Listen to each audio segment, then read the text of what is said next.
పూరా లోకల్. ఒక్కసారి నిప్పు రవ్వే కదా అని అనుకోకండి. ఆ రవ్వ ఎంత అగ్నిని ఎంత ప్రళయాన్ని సృష్టిస్తుంది అనేటటువంటిది అర్థం చేసుకోండి.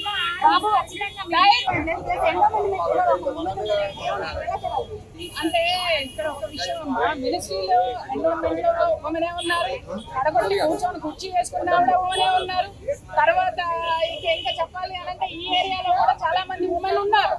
కాకపోతే ఇక్కడ ఉన్నది ఏంటి అంటే ఆ ఉమెన్ లో స్త్రీ తత్వం ఉందా లేదా, ఆ ఉమెన్ లో అమ్మవారి పట్ల గౌరవం ఉందా లేదా, ఆ స్త్రీలో తన స్త్రీ అనేటటువంటి అస్తిత్వం ఉందా లేదా, అది ప్రశ్నించుకోవాలి.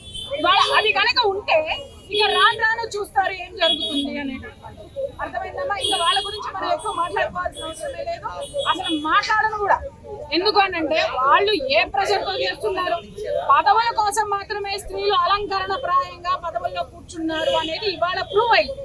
అది నిజంగా ఉమెన్ సిగ్గుపడాల్సినటువంటి విషయం.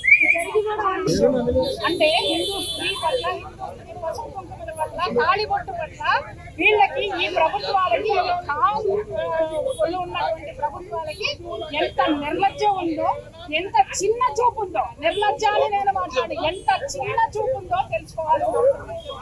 నేను నిజం చెప్తున్నాను, ఆ రోజు తెగిపడింది నా నల్ల పూసలు కాదు, ఆ రోజు అమ్మవారిని తీసిన రోజునే ఆవిడ ఏంటి అనేది ప్రూవ్ చేసుకుంటుందని నేను చెప్పా. ఇవాళ కాదు, చరిత్రలో గుర్తుందో లేదో జనం మొత్తానికి సుంకులమ్మ గుడి గుర్తుందా, గాలి జనార్దన్ రెడ్డి అనేటటువంటి పెద్ద టైగోను తలుచుకుంటే గవర్నమెంట్లనే కొనగలరు. అలాంటి వాడు ఇవాళ ఎక్కడున్నాడో తెలియదు. చిన్న సుంకులమ్మ గుడే కదా అని చెప్పేసి డైనమైట్లు పెట్టి మరి నేను